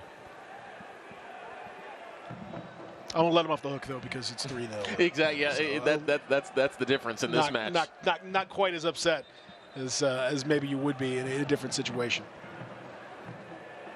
As we mentioned, it's been all 901 FC from the very early stages of the match. Within about 15 minutes, you had 2 Philip Goodrum goals, and sky was the limit. Another 15 minutes later, there's a third goal, then a red card, and that's where we sit right now. But since the red card, the match has lost its fizz, and another giveaway in a dangerous position. Now Williams with an opportunity, he's going to take it. It's deflected right into the arms of Trey Muse. Pretty harmless play, but since that red card, it does look like 901 FC's lost its lost some luster, lost some steam. Lost the fizz a little bit. It's just not happening for them. The passing has not as crisp. You know, the motivation is a funny thing, JJ, and when when you're a team like 901 FC that has always kind of played bigger than the sum of its parts, when that extra little edge goes away, you know, your level can drop a bit, and that's got to be a foul there. Came through with the shoulder. A little pat on the backside from Philip Goodrum, who says, that's fine. Do what you got to do. Patterson came in, and, there was no doubt about that. Yeah, good on Philip Goodrum as well, just giving the skipper Patterson a little love tap there, saying it's all good. You know, I love some good physical play, and kind of to answer your question as well. Well, not really question, but to reply to your statement, you saw the foul here on A.J. Patterson just went right through the back of Philip Goodrum. Just got his money worth for that one. And Philip Goodrum doing the Superman kind of tumble there. But to reply to your statement, Peter, we can see from our angle, the entire bench for 901 FC is up warming up, and of course only about 6 or 7 minutes after the half. So I think that's our answer right there. You know, I suppose that we're going to see some 901 FC substitutions right around the hour mark. I would think you're right about that. That would regain a little bit of that, and I think also just some spells of possession. JJ, just hang on to the ball. That's a beautiful pass, dangerous position. Now dribbling, staying with it, running into his own man. Goodrum with an opportunity here, trying to keep control, and does. Back to Leston Paul, back heel attempt from Goodrum, and nothing comes of it. Just Kelly dribbled and put himself in harm's way. And now Williams with an opportunity, 1v1, and here comes some help, and ends up being a pretty tame effort in the end, cleared out into touch. Dangerous opportunity, but Kelly and Goodrum both kind of got in each other's way a little bit there. I think Philip Goodrum wanted that consecutive hat trick as Kelly was dribbling across the length of the box, and looked like Philip Goodrum kind of took it right off of his foot. He said, you know, you can't really blame him. You know, he's the striker. He's hungry for goals, and you saw it there as 901 FC might have been a little bit discombobulated around the 18-yard box, and ended up being a counterattacking opportunity for Charleston as well. Now here's a chance. Kelly cuts it back, and I don't know about that one. Referee says it's okay. Play on. Yeah, I think that was the right call. You saw Jeremy Kelly has always wanted to cut it back onto his stronger right foot, but I think he had the angle there. I'd love to see him maybe try that opportunity with his left foot. Now you're seeing Charleston trying to build out from the back. Here's Flanagan. Meanwhile, the reigning title holders visit in-state rivals as the USL on ESPN2 continues. Orange County SC looks for a late season surge against Sacramento Republic FC Sunday at 5 p.m. Eastern, 4 Central on ESPN2.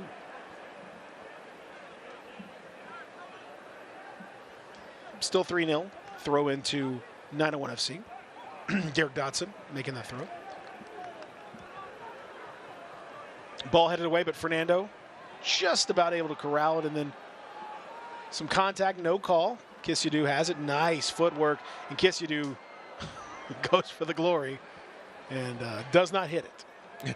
Because you see him, looking at Ben Pierman there, pointing to the bench like, hey, coach, you know.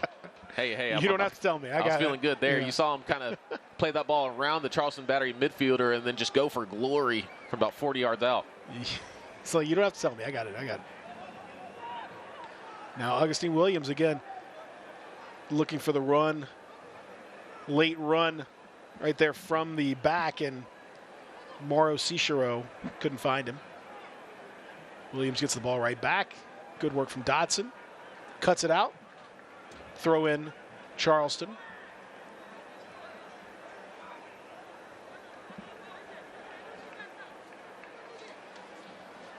Good pressure put on from Aaron Malloy. Goodrum doing the same with Patterson. And now Goodrum. See Philip Goodrum continuing to sprint. Oh, yeah. Peter, I think he knows he doesn't have a lot of minutes left in this match. So he's trying to get his money worth. And you see Fernando putting a lot of pressure. Looked like there was a foul call there. Oh, yeah, that one was a bit of a gift right there. I don't necessarily agree with that one. Flanagan tries to play the long ball, and it's headed, and looked like Segrist was trying to head it back to Muse, but unfortunately he couldn't quite get that header right. It's a tough one. Big looping high ball. It'll end up going out for another corner. And if you're the type who looks at possession and corners and that sort of thing, you would think, wow, Charleston's because we have not seen a Memphis 901 FC corner in this match. No Celtic crossing corners to speak of, and more possession for Charleston, all that. But scoreline is pretty definitive here. Good corner. Well handled, though, inside. Cleared away from Smith and played all the way back. Chipped up and out yet again. Step over there. That is going to be a foul on Malloy. Flanagan, the danger man, shows it again there with some fancy footwork that freed him up, and Malloy didn't have much choice. Now this is a bit more of a dangerous spot. Kwakwa is standing over it. Yeah, really not a great foul there from Aaron Malloy. He had support defensively, and really this is the only real opportunity that Charleston will have to score in this match, when it comes to set pieces and silly fouls around the 18-yard box. So 901 FC will certainly want to limit those opportunities. Kwakwa taking a run-up as if he's going to take a shot at this thing. No, he dinks it instead. Well handled. Looked like it was Kelly who headed that thing away. Back into the mixer. And again, a cheap one. But Charleston is, at the very least, doing enough to make this a chippy start-stop affair, which has taken the steam out of 901 FC's night. Thank heaven for small victories, I suppose, if you want to call it that, because I don't think there's too many more victories coming Charleston's way, but that might be a small one if you want to throw that out there. Well, Charleston's certainly still playing for pride. These players, some of them are still probably playing for contracts, even if it's not in Charleston. Other clubs are watching as well. Other teams are scouting this match, and these Charleston players are at least trying to save a little bit of face here. Outswinging ball, still in danger. Cleared, and oof, goodness gracious. Yellow card coming in. Nasty bit of business here. Things starting to get a little bit chippy, and Cicero has been one of those guys that's been on the edge for a lot of this match. Now, got to get him out of there because he's going to get himself sent off. He has a right to go after those balls, but there's a way to do it. There's a way to do it, and then he's also getting right back in the face of the 901 FC players after he's already received a yellow card. Just not a lot of smart thinking going on with some of these Charleston Battery players.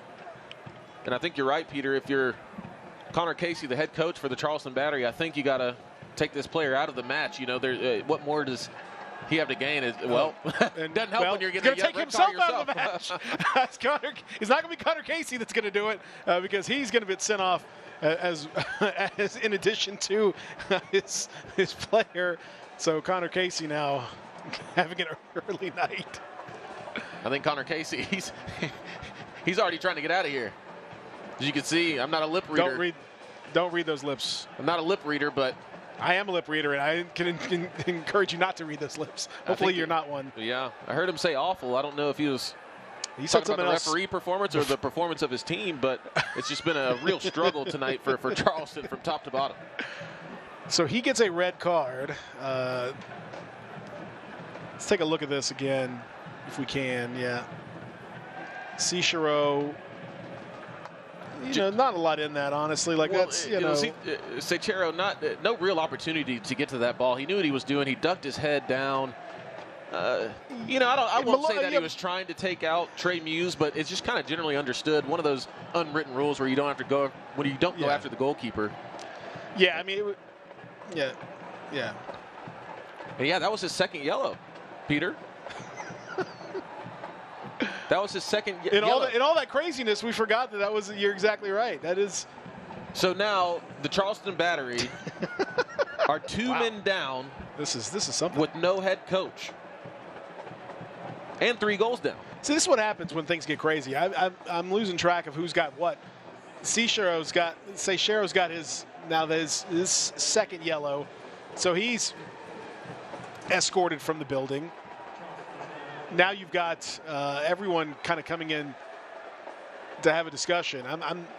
This almost looks like a timeout has been called because while Seixeiro is making his way off the pitch very slowly, Charleston is trying to figure out what in the heck to do. Not a lot of options if you're the Charleston Battery. What do you have in the playbook for down to 9 men, down 3 goals to 0 on the road with 30 minutes to play? Sit back and just damage control at this point. Just try to get out of here with no more red cards, no more injuries, you know, no more goals if you can. If you're Charleston, as we have another substitution. Yeah, Yuval Perez Jr. is coming into the game, I think.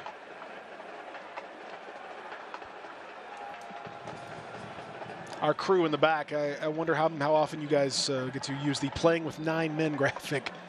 Don't have to fire that one up too often. Oddly enough, Flanagan, the number 27 for the Battery, the only guy that was really doing much of anything for their team is coming off. So kind of an interesting decision there from the Battery. But, you know, there's no head coach, so Flanagan might have just subbed himself out. He's like, you know what, I'm done with this. What's the point of all this? Playing with 9 men and 0 coaching, 0 head coach is Charleston at the moment. So,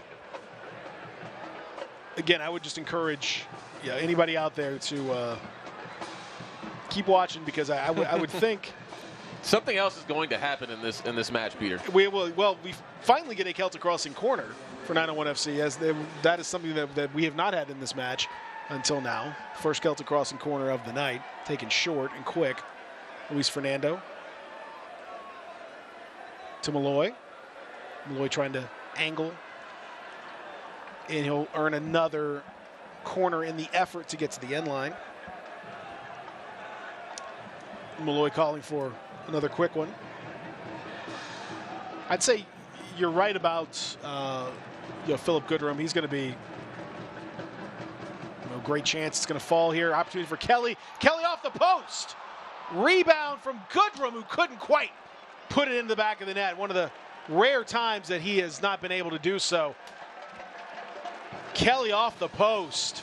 You can see Jeremy Kelly just wants a goal so bad in this match, and he deserves a goal as well. He's just been continuously running at those Charleston Battery defenders, and you saw here on the replay, decent ball whipped in from Aaron Malloy, goes across almost the entire 18-yard box, settles nicely to Jeremy Kelly, opens it up, uses his left foot this time. Beautiful curling shot, hits off the inside of the far post. Just really unfortunate not to score that one was Jeremy Kelly. And Goodrum, who was kind of right there knocking on the door, was a little upset that he couldn't finish that as well. And Fernando gets out from underneath his feet as he's trying to get away from the defenders. I don't know how much more time Goodrum's going to have out here on the pitch in this situation, so I know he's going to want to get that hat trick. 2 straight hat tricks would be very, very special indeed. And honestly, I think that's the only reason why he's still in this match, Peter. I think Ben Pierman's trying to do him a solid, and maybe I wonder, that's probably the club's first back-to-back hat trick, I'd imagine, and I think Ben Pierman is maybe leaving him in a little bit longer to maybe be able to achieve that record as the club. I mean, I think we're talking, how many have there been in the USL Championship? I don't know that that's ever happened. So, back-to-back hat tricks at any level, at any point, are insane. 5 goals in 2 matches is insane in and of itself, but I do think that's the case. I think you'll start seeing some subs here pretty soon, but subs have kind of stopped their warm-ups for right now. Well, they got to be warm by now. They've been warming up fiercely basically since the half. So presumably they are ready to come on.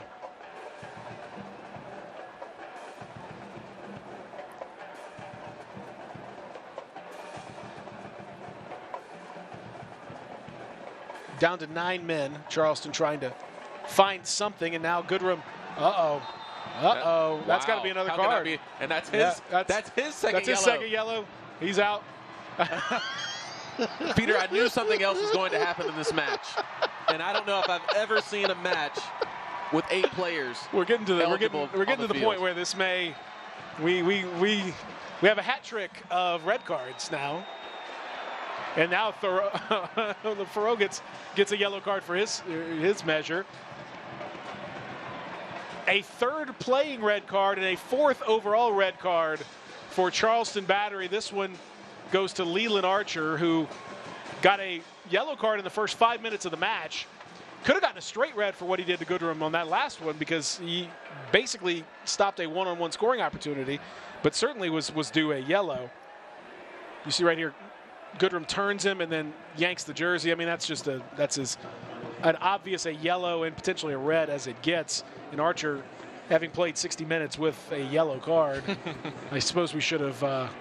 And who would have thought he would be the one, the last one to get sent off, maybe the last one, right, for the Charleston Battery. As you mentioned, Peter, he was one of the first to get a yellow card at the beginning of this match. Unbelievable. So you can see him make his way off the pitch, but just what unbelievable drama here at AutoZone Park tonight. Well, and now I talked to our friend Mark and the fellows in the back. We had to pull out the playing with 8 men graphic. That's definitely one. I had to make that one. Okay, so that one does not even exist in the system. They've had to cobble that one together. See, get that playing with 7 men. See if that's a. We may have to get that one ready. Playing with 8 men and 0 head coach is Charleston at this moment. This is comical.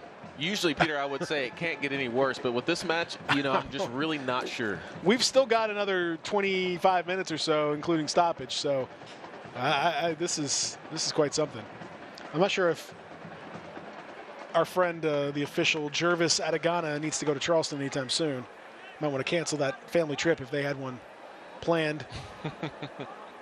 He may not be welcomed with open arms.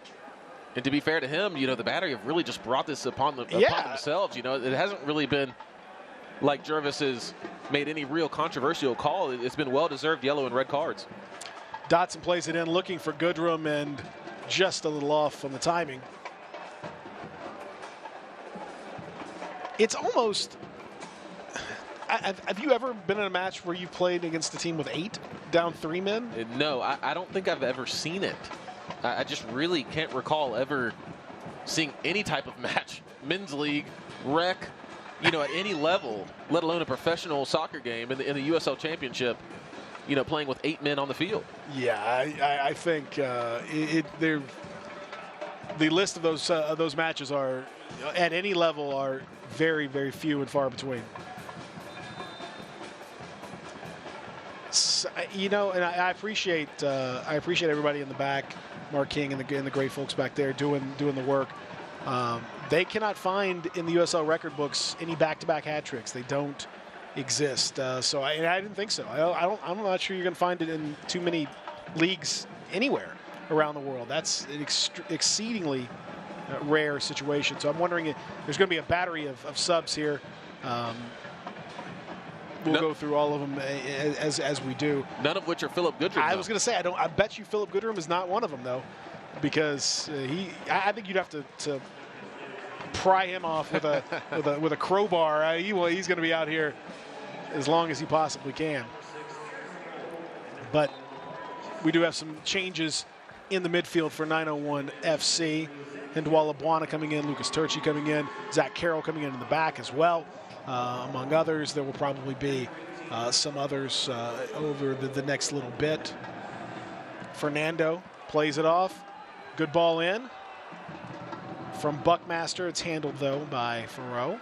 You can see it's not going to get any easier for the Charleston Battery with Bwana coming onto the field. You see Reese Buckmaster going back to his natural right-back position as you have Zach Carroll and Graham Smith at center back. So 901 FC continuing to fly forward. Yeah, he's miles offside.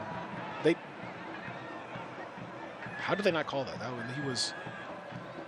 Now they're calling the offside from. The official has not seen it. They've called offside twice, and the official has not seen it. It's thankful they didn't score the goal because the official's flagging offside twice. Imagine going into this match, Peter. Patrick Hogan, Charlie Asensio. Good luck. Godspeed, fellas. Good luck. That's all I can tell you. When you're going in playing a 3 men down, I don't know. I don't know how you. It's hard enough in playing 11v11 soccer at this level, the amount of energy you have to expend, but doing that with 3 fewer men on the pitch, my goodness. Turchi, good little clip back, Great ball. Fernando can stop it. Can he find somebody? He cannot. And you could just see Philip Goodrum, how hungry he is for that ball. Begging for it. In the 6-yard box. Looked like he recycled his run several times, but just couldn't find any open space as 901 FC are really starting to rack up these Celtic crossing corner kicks. Celtic crossing corner number 3 for 901 FC. This one going to be taken by Hendwala Bwana, since Malloy is on the bench now. Bwana dinks it over to Leston Paul. Leston Paul looking for the angle. Has a host of players on that far side, and it's Zach Carroll who puts it in for goal number 4. They were lined up, and they should be with 3 extra men on the all 3 were lined up for that particular strike, and it was Zach Carroll off the post. Goal number 4, second straight 4-0 for 901 FC. It's great to see Zach Carroll not only back onto the pitch, but also back onto the score sheet. As you saw, a lovely ball clipped into the back post for Zach Carroll. What a finish that was as well. Oh, great header. He had a lot of work to do on that one. You saw the ball whipped into the back post from Leston Paul, and what a picture-perfect header this was, just back across the face of the goal. Poor Hugo Farreau, the goalkeeper for the Charleston Battery, just has had a whirlwind of a night. I mean, everyone's just lining up for that one. That thing was, you have 4 players that were in that picture and just 1 Charleston Battery player. And, you know, again, poor Hugo Farreau is nothing he can do about that one. That was a great header on top of everything else out there. And, Goodrum is being subbed out. Knight Pickering heading into this match. David Egbo as well into the match. I'm sure Philip Goodrum isn't going to like that one bit. He had a smile on his face. I think he understands at this point, you know, no point of getting injured. You know, he had several opportunities to try to get that back-to-back hat trick. Who knows? Maybe he'll have another opportunity at the end of this year. Cross coming in. Plenty of space. Egbo heads it back into the middle.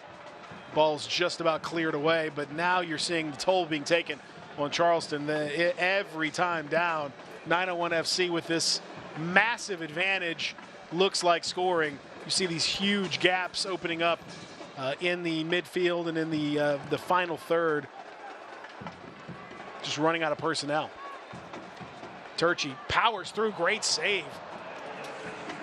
As Turchi turned on the Jets, left foot rocket that Farreau is able to palm over the top.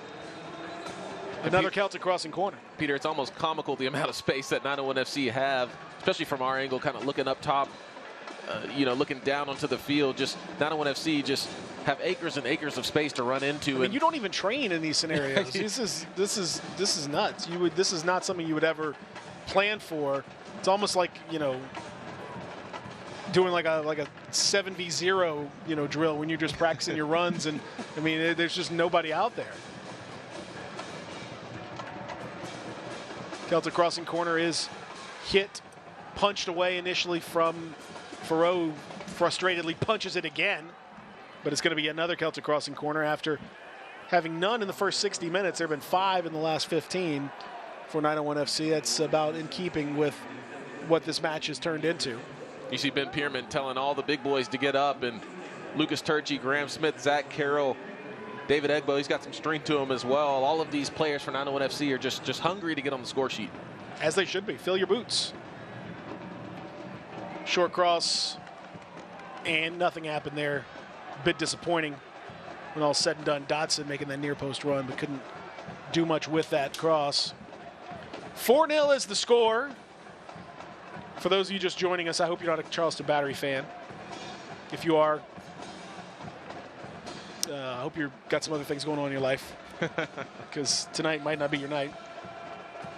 Charleston down just the 4 goals, 3 players and a coach. But everything else is great. It's fine. It's fine, they say. Everything is fine. They are definitely that dog meme right now.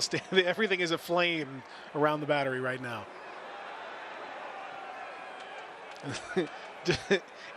Don't adjust your set. Oh, what a ball that is. Good ball. Is he onside? He is onside. Knight Pickering trying to make it 5. Look at him getting through and just misses out.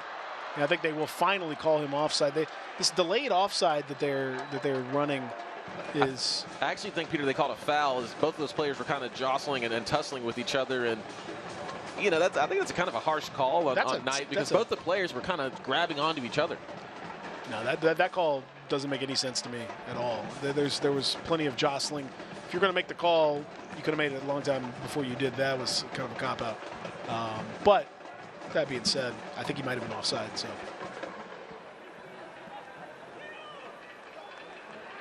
I mean, again, it's just it's hard to believe looking at just look at the numbers on your screen right now. You see, look at it's hilarious. You have 1, 2, 3, 4, 5, 9. It's 9 to 3 on your screen right now in terms of the players, and because Charleston doesn't want to get embarrassed, they're having to keep guys back. Well, I think we're beyond Charleston not wanting to get embarrassed, Peter. Okay, further embarrassed. How about that at this point? Because it's been pretty bad. It's been a bad night for Charleston. Make no mistake about it. And there's still a considerable amount of time left in this match, and not to mention the amount of stoppage time that's going to be left in this match after all of the red cards and goals. You know, I imagine Jervis Atagana, our center official, maybe he'll just, you know, stick with the standard, 3 minutes of stoppage time because, you know, there's not much left in this match for Charleston. I think Jervis would be well within his rights to just say, you know what, no stoppage time tonight. And I think Charleston would thank him. He would be doing Charleston a great service if that were the case, especially these players that are out there. Because those guys having to play 3 men down, that is a massive amount of work that you have to do as a player. The energy expenditure is off the charts. So get these guys some replenishment in the locker room. I do not envy them. No, that's these guys are in phenomenal shape, but even then you're going to be extra sore the next day. You got to get into the ice bath. Were you a cold tub guy? You know, I didn't love it, but you got to do what you got to do. You know, I think at this point, you know, whoever the coach is on the sideline for the Charleston Battery, he's going to ask his players if they want to go in. They might just say, no, I'm good. Terrific bit of play there from Dotson to maintain control. Now I don't want to see almost too much time and space, too many things to think about. Turchi coming through very effectively.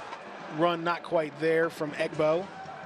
Looking for Dotson, who's gone from the defensive position to his forward spot, which is kind of where he's, you know, typically been known to play. He's more of a forward player, but he's had to deputize in defense a lot of late. He can do that, but now he's moved back up front, as frankly everyone else probably should as well. Moving forward, you know, as we get into the next few matches, Peter, I'm curious to see is Zach Carroll. He looks good. He's back onto the pitch, and I know he's got to regain some fitness levels, but I wonder if we'll go back to that center back pairing of Zach Carroll and Graham Smith and put Reese Buckmaster at his natural right back position. Yeah, particularly with seemingly Niall Logue still not quite in recovery mode yet. I would think that's a good possibility. You know, Carroll also happens to have that height that is very effective. Exactly, you know, especially on set pieces. Yeah, set pieces, yeah. So that's a nice weapon to add to the mix for sure. And that's really what 901, one of the few things that 901 FC have been missing the past 3 or 4 matches is, you know, that danger, as we have a chip in here, that danger on set piece opportunities. Aaron Malloy hasn't really had a bunch of those big tree targets that he's had all year with Zach Carroll and Niall Logue being out of these matches. And of course, only Graham Smith being in there. You know, teams have been able to key in on Graham Smith. But when you put 2 of those big center backs back there, it's much harder to try to key in on one. I'm telling you, JJ, Turchi's trying some stuff. He wants a highlight reel pass. Well, now's the time to do it. And so keep an eye on the big man who's got fancy feet, and that is going to be a yellow card for Turchi. Those feet are fancy, and so are those shoulders as well. Thumbs up there. I got you. Yeah, I think he knows there. You know, but. Look, he's still working hard. He still wants things to happen in this match, no matter what the score is, no matter how many men are on the field. You know, Lucas Turchi is going to continue to work hard and try to really earn his keep because you never know who's watching in this match. And really, Lucas Turchi has been a phenomenal asset, especially off the bench for 901 FC all season long. He's got size. He's definitely physical, as you saw there, but he's got good feet too. Great feet. So that I think he wants to display that, and I hope he gets that chance. Good ball in, dealt with. Going to be a throw for Charleston. Charleston trying to work quickly before the overwhelming numerical advantage becomes too much of a problem for them. Terrific footwork over there, and he's going to earn himself a foul on the far side of the pitch. That's USL Perez, who had to deal with 2 players and was able to maintain his balance, maintain control, and earn a free kick for Charleston in a dangerous area. Good on Perez for continuing to fight, continue to have the energy to be able to fight. You know, down 8 men, 4-0 in the last 10 minutes or so of this match. Good on him, and good on the Battery for continuing to try to fight until the very end of this match. We've got some more shenanigans. I mean, the cards have been well worked tonight for our officiating crew. Jervis Adegana. That would have been something. An overhead kick from 20 yards out. Now we've got some confusion, and Faro just about deals with it. Oh, lovely touch there. Taken down nicely. Oh, look at him. And then the step over. Now Egbo feeling it. Oh, whoa. And then he's clipped down. That's a nasty one. And Egbo's hurt. He's in some pain. And we were just talking about USL Perez and Apodaca both. And Apodaca, 2 subs, both those guys, and they kind of have to be subs because everyone's a sub at this point, picking up yellow cards. We are approaching the USL Championship record, I would suspect, for cards. Yellow, red, I mean, it's been a lot. But that was a nasty one. And I honestly, that could have been a red card. That could have been a straight red. It was an ill-intentioned tackle. Yeah, you saw he just got bodied there by Egbo, and then well, yeah, he kind of left his leg out. He left it there, and yeah. I wouldn't say red, but definitely deserved of a yellow card. Just really an awkward kind of coming together, if you will. It didn't look malicious at all from USL Perez. He just kind of left his leg in there to, you know, definitely clip David Egbo when David Egbo just went down like a house of cards there, if you will, and you got to hope that right knee is okay. It looks like he's moving it around maybe a little bit, but he's just in a lot of pain. Yeah, I don't know. The knee is where they're really taking a close look at here. If you look at Egbo here, watch that knee. Kind of. It just plants there. Yeah, the plant. Yeah, that. The foot planted and his momentum took him right over, and that's one where I hope the ligaments are going to be okay on that one, but that one, that screams ligament damage. Yeah, unfortunately, I hope that's not the case, but and he was immediately in pain, and such a shame after he had that terrific silky touch to bring the ball down, and then a couple nice moves and was in full flight, and then that happens. It's you hate to see that. You never want to see that. 901 FC has used all of its subs, so all 5 have been used. So therefore, it is 10 versus 8, which is again, have we ever seen a 10 versus 8? We're breaking ground in so many ways tonight. We're in new territory. At this point, I think both sets of teams, managers probably would just say, you know what, we just end it right here because nothing good is going to happen from this point on, I don't think. Now, Egbo has played a role off the bench for this 901 FC team, and I just say I hope, wish him all the best, wish him a speedy recovery. Absolutely, you got to hope that it looks hope it's not as bad as it looked. Worse than it actually is. Exactly. I definitely hope that's the case. But I'm no doctor, so I won't speculate. Good interplay. Dwala Bwana ends up on the end of that. Back to Smith. Toting it around in the back a bit. Paul slides it out, and now Siegrist with the opportunity. And elects to cut it back. And again, this is a more measured finish to the match. Good little ball in, though. Opportunity. Oh, what a strike off the crossbar. Tipped onto the crossbar from Farrow. He got a piece of that, Peter? He got a piece of that.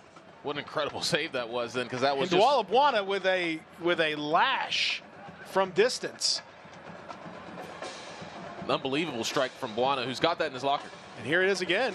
Cutting back in, cuts back to his left, fires it in and just wide for the second time. Bwana wants to put his name on the score sheet. Could have done it twice. Look at this first strike. Yep, he gets a fingertip to it. What a save. Phenomenal save from Farrow and a phenomenal strike as well from Bwana, who just unleashes that thing. You saw the dip on it as well. Yep, he got just the tip of that middle finger to it. And Bwana, that's a terrific, he got a ton of power on that for very little backlift, just went wham right through it. Very rangy player, very slight player, but he's powerful as well, as you saw there. Very quick player as well. And you see when he really starts running at defenders, he's really tough to handle. In my opinion, one of the closest things to Neymar the USL Championship has, just kind of in physical stature and build and the flair that he has. He does, and he's you can see why Nashville is very excited. He's on loan from Nashville. They're excited about him. Ball is deflected and ends up being pretty harmless for Farrow, who's been far busier than he would have liked to be. Got kicked in the face, giving up some goals. Half his team's been sent off around him. Coach's been sent off. This one's not going to go on his personal highlight reel, I can tell you that. This is a night to forget for the Battery.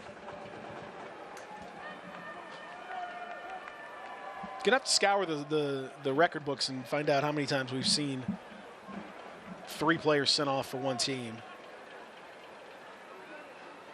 Knight Pickering. Good ball released out. Now a chance just wide. Siegrist tried to go short side. Not far away. Saw Siegrist made about a 60-yard sprint to be able to get into the 18-yard box. He was never going to pass that ball. He wanted it all for himself, and he was close enough. You see here, just got greedy, was trying to catch Farrow at his near post and actually hits the outside of the post as well. Not far at all. And he didn't have much of a target to work with, but he very nearly threaded it through the tiny little needle there. Just scant minutes left. It will be interesting to see how much stoppage time we get. Miller Lite stoppage time here could be, JJ, the range could be anywhere from 2 from a merciful standpoint to 11 or 12. Yeah. I don't know because we have the injury to Egbo on top of all the other red cards and whatnot and shenanigans. I mean, I truly let's lay down a bet here real fast. Well, maybe that's when you go somewhere in the middle. Mark King, what do you got? Stoppage time. Give me a number.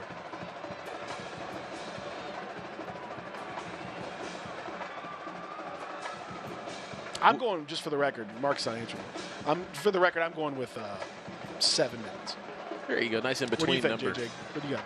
Oh, I'm going to go. I think he's going to be merciful. I'm going 3. Going 3? Okay, you go for mercy. What do you guys? What's the consensus? 4, 6. I think he's going to go 7. I think he's going to go. This guy seems like he's by the book. So I think we're going to go 7. Let's find out. Here we go. 4. Oh, who had 4? Who had 4 back there? Replay 1. Congratulations. Do we got a 12-pack of Miller Lite for him or anything? I hope we can scrounge something up. Congratulations. Goes River. That's right. It's Miller Lite stoppage time. So let's there we go. Enjoy that here. Yep, now, yep. That shot is deflected. Will there be another goal, though, Peter? I don't think so. I hope so. I'm pulling for it, but I don't think so. The most merciful stop. Well, I say that in Knight Pickering. Okay. All right. the young man he only scores spectacular ones, has done it again. What a nice header. Absolutely phenomenal. And frankly, they deserved 5th goal considering the domination that we've seen from 901 FC. Ball chipped in beautifully from Segrist, and look at that little flicked header from Knight Pick. That is a striker's goal extraordinaire. Just a lovely ball from Segrist and just a classy header flicked into the near post from the number 20, Knight Pickering. And of course, Peter, I think that's night for Charleston Battery, but I think it's been night for Charleston Battery. You couldn't Pickering a better pun to end the game with than that one. Knight Pickering. I mean, listen, that was a terrific cross. Now, granted, when you're up 3 men, it is a little easier to find space for those crosses. But that being said, take nothing away from the cushioned header from Knight Pickering, who really elegant, nice leap, put it right where it needed to be. Now, the real question is, Peter, are we going to go over the 4 minutes of stoppage time? I'm going to take the under. If we're doing prop bets on that, I'm definitely taking the under at this point. A forgettable night for Charleston, a memorable one for 901 FC. And you're right to point out, with the tightness of how things stand in the Eastern Conference, this is a situation where goal differential could play a part. And if that's the difference between finishing, second or third or fourth, or even, getting home field advantage, it does matter a great deal. That ball coming in, dealt with by 901 FC. A nice little touch from Zach Carroll. Plays it up to Buana. Buana trying to turn and go. He had one thing on his mind, and there's a little coming together. Looked inadvertent. Into the final minute of play, we think. What a game. What a performance. So over the last 2 matches, 9-0 combined for 901 FC. That's pretty good. That's not bad. It's not bad. You'll take that. With 5 goals alone from Philip Goodrum. Ooh. I will say this. Had 901 FC gotten scored on down 3 men, I think Ben Pierman, the training sessions might have been very interesting. Do you think he would have found that as motivation or to call out to hold his team accountable? Absolutely. Coaches, if I know coaches, and I know Ben Pierman, he's done an amazing job here at 901 FC, but coaches always look for, they're never satisfied, and there's always something.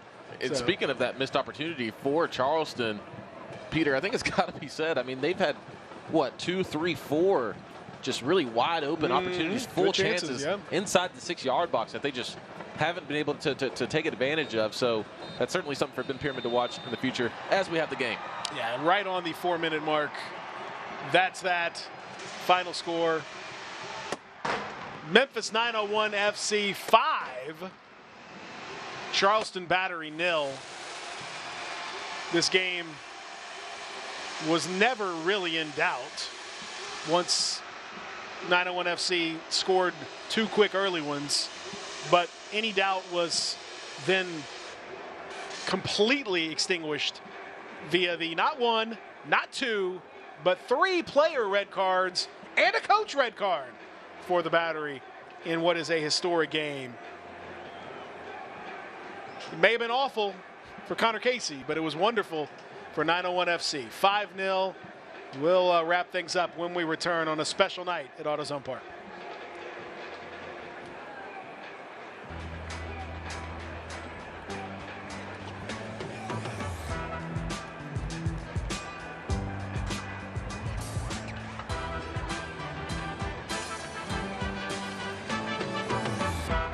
$50,000 for an injury claim might sound good, but what if another firm would have recovered $500,000? Many people get ripped off by the insurance company and their own lawyer. We fight to get you every single dollar. There's only one Morgan & Morgan. I'm so happy I called the Hearst Law Firm. My bills were out of control and my creditors would not stop calling. I was looking at a foreclosure and a repossession. Hearst Law Firm stopped all of that, and I was able to keep my house and my car. They really listened. I needed a fresh start, and they got me one. I give them 5 stars for sure. Do you have a garnishment, repossession, foreclosure, eviction? We can help. Just call 725-1000. Hearst Law Firm, 725-1000. I walked into Chick-fil-A completely outnumbered. My husband was away at military leadership training, and the kids were doing this. Miss Carol brought me water, something to eat, and then before I knew it, she was tying Margot's shoes up and carrying her out to the car. It always makes me feel good if that helps somebody. I went in the next day because I just wanted to make sure she knew how much I appreciated her help. I'm just so glad there was somebody there when she really needed it. That's gonna go on my refrigerator. Oh, man. This is that kind of night. It's that kind of night. Peter Edmondson, J.J. Greer with you, wrapping it up on a special evening for 901 FC. You see it on the screen, 5-0. I'm not even sure that tells the full story, with 3 red cards for Charleston and a red card for their head coach as well. Time now for tonight's man of the match. Who else would it be? The man of the moment, the man of the last couple of games for sure, Philip Goodrum. 2 goals, really 2 goals in about a 12-minute stretch.